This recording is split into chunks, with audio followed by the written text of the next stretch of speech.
Hi friends, welcome to my channel. ನಾನಿವತ್ತು ಸಿಹಿ ಗೆಣಸಿನ ಕೇಕ್ ಮಾಡ್ತಾಯಿದ್ದೀನಿ. ಫಸ್ಟು ಸಿಹಿ ಗೆಣಸನ್ನ ಬೇಯಿಸ್ಕೋಬೇಕು. ಕುಕ್ಕರಲ್ಲಿ 3 ವಿಜಿಲ್ ಕೂಗಿದ್ರೆ ಸಾಕು, ಅದು ಬೆಂದೋಗುತ್ತೆ.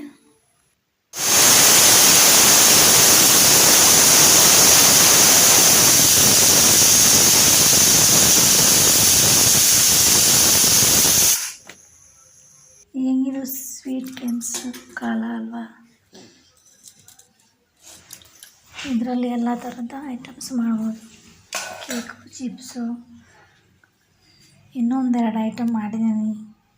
ಹಬ್ಬದಲ್ಲಿ ತಂದಿದ್ದೆಲ್ಲ ಇತ್ತಲ್ಲ, ಹಂಗೆ ಅದನ್ನ ಮಾಡ್ತಾಯಿದ್ದೀನಿ. ಈಗ ಕೇಕ್ ಫಸ್ಟ್ ಕೂಗಿಸ್ಕೊಂಡ್ಮೇಲೆ ಕುಕ್ಕರ್ ಆಗಿದ್ಮೇಲೆ ಎಲ್ಲ ಸಿಪ್ಪೆ ಬಿಡಿಸ್ಕೋಬೇಕು.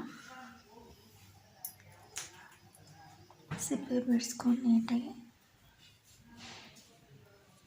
ಸ್ಮ್ಯಾಶ್ ಮಾಡ್ಕೋಬೇಕು ಚೆನ್ನಾಗಿ.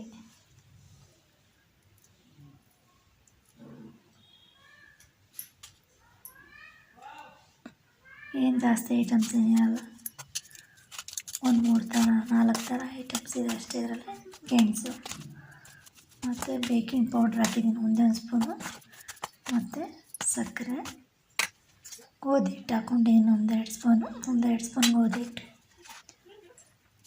ಆಮೇಲೆ ಬೇಕಿಂಗ್ ಪೌಡರ್ 1 ಸ್ಪೂನು, ಸಕ್ಕರೆ 1-2 ಸ್ಪೂನ್ ಹಾಕ್ಕೊಂಡಿದ್ದೀನಿ. ನೀವು ಸಿಹಿ ಬೇಕಂದರೆ ಇನ್ನೊಂದು ಸ್ವಲ್ಪ ಜಾಸ್ತಿ ಹಾಕೋಬೋದು. ಒಂದು ಅರ್ಧ ಗಂಟೆ ಹಾಗೆ ಬಿಡಬೇಕು, ಮಿಕ್ಸ್ ಮಾಡಿಬಿಟ್ಟು ಚೆನ್ನಾಗಿ.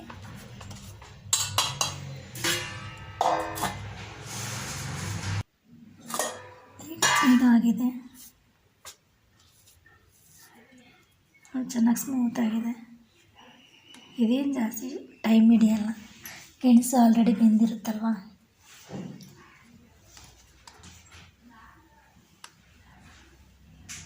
ಈ ಥರ ವಡೆ ಥರ ತೊಡ್ಕೋಬೇಕು.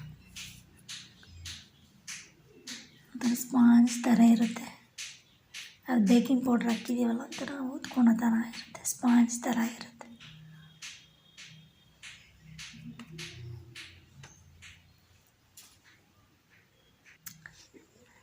ಆಮೇಲೆ ತವಾಗೆ ಸ್ವಲ್ಪ ಆಯಿಲ್ ಹಾಕ್ಕೊಂಡು, ಬೆಣ್ಣೆ ಹಾಕ್ಬೋದು, ಆಯಿಲ್ ಹಾಕ್ಕೋಬೇಕು. ಆಯಿಲ್ ಹಾಕ್ಕೊಂಡು ಇಡ್ಬೋದು, ತುಪ್ಪ ಹಾಕ್ಕೊಂಡು ನಡೆಯುತ್ತೆ. ನಾನೆಲ್ಲ ಆಯಿಲ್ ಹಾಕ್ಕೊಂಡಿದ್ದೀನಿ.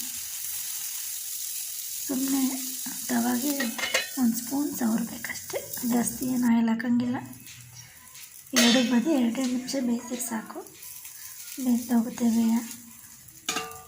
ಬೇಗ 10 ನಿಮಿಷದಲ್ಲೇ ಆಗುತ್ತೆ. ಆ ಗೆಣಸೊಂದು ಕುಕ್ಕರ್ ಕೂಗಿಸ್ಕೊಂಡ್ರೆ ಇದೆಲ್ಲ 10 ನಿಮಿಷದಲ್ಲಿ ಮುಗಿದೋಗುತ್ತೆ. ಒಂದು ಅರ್ಧ ಗಂಟೆ ನೆನೆಸ್ಬೇಕು. ನೆನೆಸಿಲ್ಲ ಅಂದರೆ ನಡೆಯುತ್ತದೆ. ಅದು ಬೇಕಿಂಗ್ ಪೌಡ್ರ್ ಹಾಕಿರ್ತೀವಲ್ಲ, ಅದಕ್ಕೆ ಒಂದು ಸ್ವಲ್ಪ ನೆನೆಸಿದ್ರೆ ಸ್ಪಾಂಜ್ ಥರ ಆಗುತ್ತೆ ಅಂತ. ನೋಡಿ ಎಷ್ಟು ಚೆನ್ನಾಗಿ ಬಂದಿದೆ, ರೆಡಿ ಆಗಿದೆ. ಇವಾಗ ಸ್ಮೂತಾಗಿ ಬಂದಿದೆ. ನಾನು ಸ್ವಲ್ಪ ಸ್ವೀಟ್ ಕಮ್ಮಿ ಹಾಕಿದ್ದೆ, ಇನ್ನು ಸ್ವಲ್ಪ ನೀವು ಸ್ವೀಟ್ ಬೇಕಾದರೆ ಹಾಕೋಬೋದು. ಹೀಗೆ ನನ್ನ ಚಾನಲ್ನ ನೋಡ್ತಾಯಿರಿ. Thank you for watching.